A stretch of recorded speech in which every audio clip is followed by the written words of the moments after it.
Hello and welcome to another episode of Disney Movie Investigation. If this is your first time watching, welcome to the show. In each episode, we take a look at a movie that is featured on Disney+. On this episode, we're taking a look at the world of fantasy as we take a look at Avatar: The Way of the Water.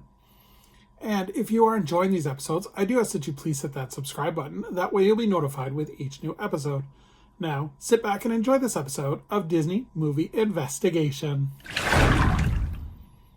So like I said, today we're covering Avatar: The Way of the Water. This movie was released on December 6th, 2022. It was directed by James Cameron. The screenplay was written by James Cameron, Rick Jaffa, and Amanda Silver. The production companies were TSG Entertainment and Lightstorm Entertainment, and it was distributed by 20th Century Studios. The budget for this movie was $460 million, and it did a box office return of $2.32 billion. But let's take a look at the production. So initially, James Cameron said after the first Avatar that he would, if the movie was successful, he would be making two sequels. In 2010, this was confirmed after the film's success, and the sequels were originally scheduled for 2014 and 2015. He included scenes in the first film that would be set up for future sequels. He said he would shoot these films back to back and that they would explore the other moons of Prometheus. The first sequel would be focusing on water, and the second would be focusing on the rainforest. Cameron also confirmed that the story would follow the characters of Jake and Nai, and the film would be filmed at 24 frames per second for higher resolution. Cameron would announce that the filming of the films would take place in New Zealand, and because of an agreement with New Zealand, at least $410 million must be spent on production in that country. The goal was, like I said, to release the first film in 2015, but when production got delayed, it was pushed back to 2016. Writing of the script was also delayed and it was announced that the film would again be pushed back to 2017. In April of 2016, Cameron would confirm that this was the first of 4 sequels that he was planning based on the world of Avatar. Filming would finally start on August 15th, 2017, with performance capture being filmed at a Manhattan Beach, California studio. At a $460 million budget, this was the most expensive movie ever made, but was filmed at the same time as Avatar 3, Fire and Ash, which would be released in 2025. On November 23rd, test screenings began for shooting performance capture underwater, featuring 6 of the 7 child actors.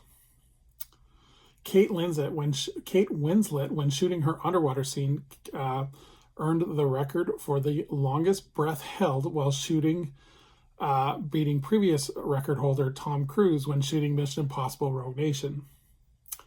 And live action filming, like I said, would be filmed in New Zealand in the spring of 2019. In terms of the visual effects, on July 31st, 2017, it was announced that Weta FX had already started work on visual effects for Avatar, and because of all the underwater scenes, it took them a year and a half to develop a new motion capture system. Because of the extensive work on the film, ILM was also brought in to assist with basic effects work. In terms of the music, James Horner was scheduled to come back and do the score for Avatar 2, but unfortunately, because he passed away in June of 2015, it was announced that Simon Fragan would compose the score, and a soundtrack would be released on December 6, 2022 by Hollywood Records. It would include original songs, including Song Chord by Zoe Saldana and Simon Fraglin, as well as Nothing Is Lost, You Give Me Strength by The Weeknd.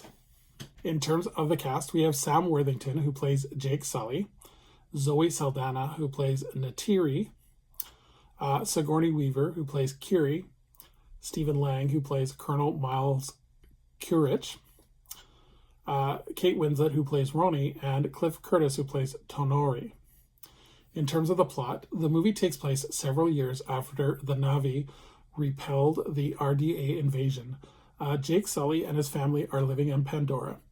Things seem peaceful, but the RDA have other plans, invading and capturing Pandora. Sully forms a guerrilla group to try and capture the invaders. In terms of the marketing, this movie had an extensive marketing campaign.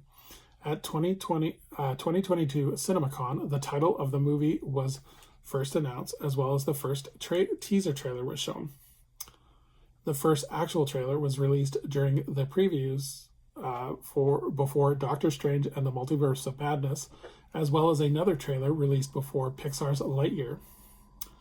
At the D23 Expo in 2022, 8 minutes of 3D footage was shown to attendees, as well as more footage was shown during a re-release of Avatar, where a second scene was shown during the credit sequence.